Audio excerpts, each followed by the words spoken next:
धन्यवाद। आज मिलन समारोह है।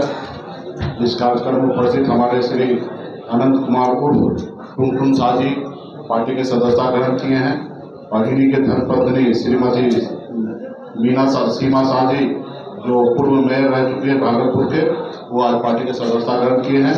वीआईपी पार्टी में आप दोनों को स्वागत करता हूँ और बहुत बहुत धन्यवाद देता हूँ कि वीआईपी परिवार में आप आए हैं। निश्चित तौर पे वीआईपी पार्टी बहुत आगे आने वाले समय में मजबूत होगा और आपके बारे में खास करके टुनटुन शाह जी के बारे में मैं बताना चाहूँगा कि काफ़ी संघर्षशील व्यक्ति हैं और 25 साल से लगातार निरंतर समाज सेवा में लगे हैं।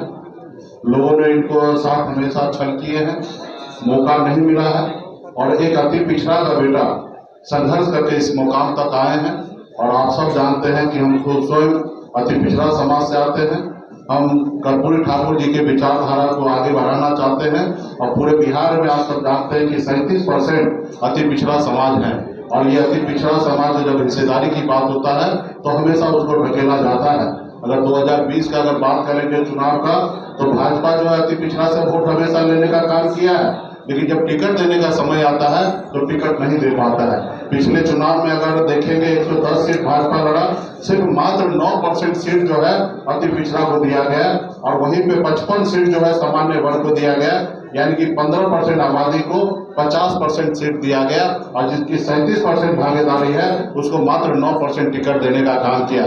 पिछले चुनाव में 2020 में भी 11 सीट में से हम 5 सीट जो है अति पिछड़ा को हमने लड़ाया था और इस बार भी हमने निर्णय लिया है वीआईपी पार्टी जितने भी गठबंधन में हम सीट लड़ेंगे उसमें आधे से ज्यादा सीट हम अति पिछड़ा और एससी भाई को हम चुनाव लड़ाने का काम करेंगे। और इसी क्रम में हम पूरे बिहार में अति पिछड़ा समाज में मजबूत दमखम रखने वाला ऐसे व्यक्ति को ढूंढ रहे हैं जो वीआईपी पार्टी को मजबूत करे और हमारे जननायक कर्पूरी ठाकुर जी को विचारधारा कैसे आगे बढ़े इसके लिए हम लोग काम कर रहे हैं। और इसी में हमें अनंत कुमार उर्फ टुनटुन शाह जी मिले हैं और ये काफ़ी संघर्षशील हैं। क्षेत्र में इनका बहुत बड़ा नाम है और इनके धर्मपत्नी पूर्व मेयर भी रह चुकी है 2017 से 22 तक, तो इनका काफ़ी अनुभव रहा है समाज सेवा में और सबसे अधिक वोट से जीतने वाला भी है।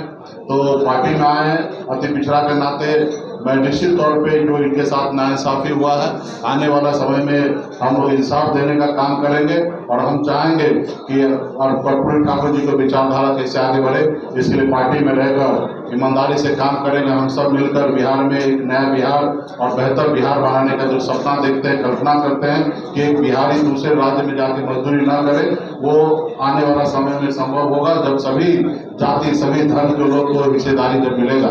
क्योंकि मैं भी खुद गरीब परिवार में जन्म लिया, 18 साल की उम्र में मुंबई जैसे शहर में मजदूरी करते थे।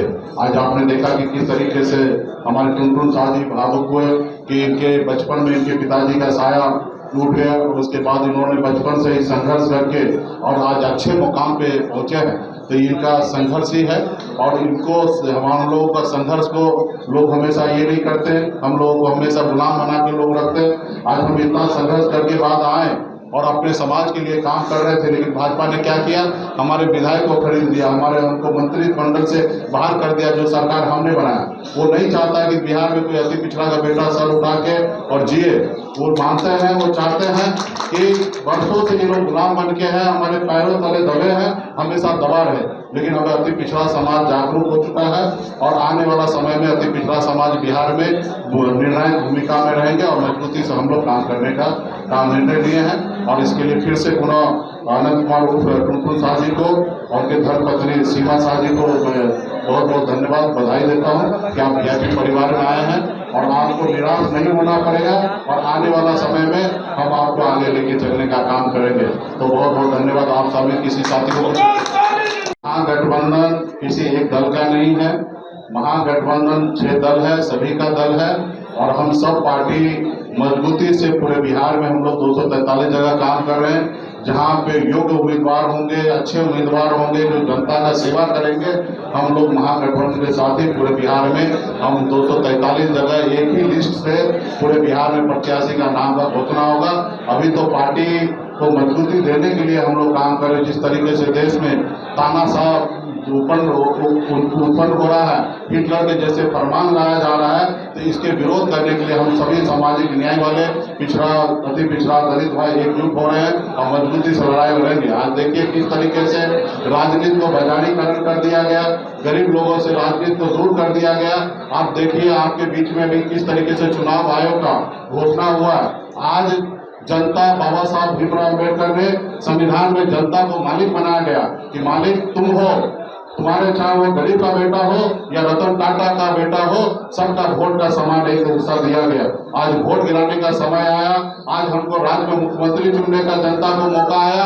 आज जनता को बताया जा रहा है कि अपने आप को तुम साबित करो कि तुम हिंदुस्तान के नागरिक हो कि नहीं हो, और वो भी मात्र 25 दिनों में, इतने कम समय में इस तरीके से कर रहा है। तो ये कहीं ना कहीं चुनाव आयोग भी किसी के प्रभाव में आके ये सब काम कर रहे हैं और ये लोकतंत्र के लिए अच्छा नहीं है। तो इसलिए मैं कहना चाहूंगा मोदी जी को कि देश को इतना खराब मत कीजिए। अटल बिहारी वाजपेयी जी का लाइन था, लोग आएंगे जाएंगे, देश हमारा हमेशा खड़ा रहना चाहिए। जो परंपरा हमारे पूर्वज ने कायम किया उस परंपरा को रहने दीजिए, आप इसको बाजारीकरण नहीं कीजिए। आज बताइए जनता मालिक है और आप इस तरीके से कर रहे हैं, तो ये बताइए कि यही वोटर लिस्ट पर 2024 में चुनाव हुआ, आपके 40 में से 30 सांसद बन के गए, क्या ये वोटर लिस्ट में खराब था? तो ये जितने भी सांसद है उनको रिजाइन मानना चाहिए, इसको इस्तीफा देना चाहिए और यहाँ पे फिर से चुनाव करने की आवश्यकता होना चाहिए। ये अगर समीक्षा करने की बात है तो लोकसभा चुनाव के बाद आपके पास पर्याप्त समय था। 1 साल आपको कहाँ थे, कहाँ सोए थे? 1 साल समय रहता और आप करते। आज बताइए कोई दिल्ली में है, कोई मद्रास में, कोई चेन्नई में, कोई बॉम्बे में, कोई दिल्ली में, वो अपना काम धंधा छोड़कर क्या बिहार में अपना वोटर लिस्ट बनाने के लिए आएंगे? नहीं आएंगे। अगर आप लाना चाहते हैं तो आप हर एक नागरिक को एक वोटर बनने का उसको 25,000 रुपया कम से कम आप दीजिए, तब हम मानेंगे कि आप सही है।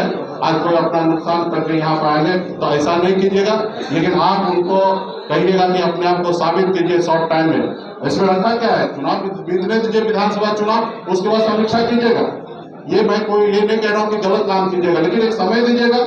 आप 25 दिन अपना काम धंधा छोड़कर बिहार के 8 करोड़ जनता लाइन में लग जाएगा, एसडीओ ऑफिस में, बीडीओ के ऑफिस में, सीईओ के ऑफिस में, वहाँ पे चढ़ावा देगा, अपना सारा डॉक्यूमेंट को इकट्ठा करेगा, अपलोड करेगा। आप बताइए यही काम रह गया जनता को?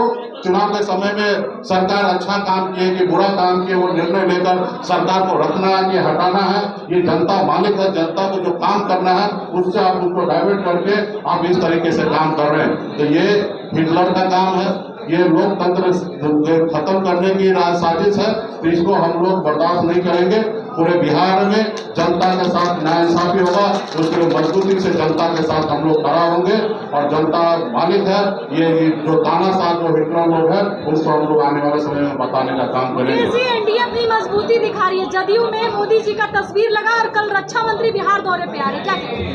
नहीं, ठीक है, चुनाव का समय है तो आएंगे ही, लेकिन चुनाव बीतने के बाद हम लोग वो 22 स्कोप से ढूंढना पड़ता है कि राजनाथ सिंह है कहाँ। तो इसलिए बिहार की धरती है, लोग आए यहाँ पे लिट्टी चोखा खाएं, दही चूड़ा खाएं, अलग अलग पकवान खाएं और यहाँ से चले जाएं। बिहार में भी बिहार के युवा जो है, बिहार के नागरिक जो है, अभी किसी के झांसे में नहीं आएंगे। जो बिहार में से पहले चुनाव से पहले जो वादा किए थे वो मोदी जी को पूरा करना चाहिए। स्लोगन के साथ मोदी जी का हो जाए। बहुत बहुत धन्यवाद आप सभी को।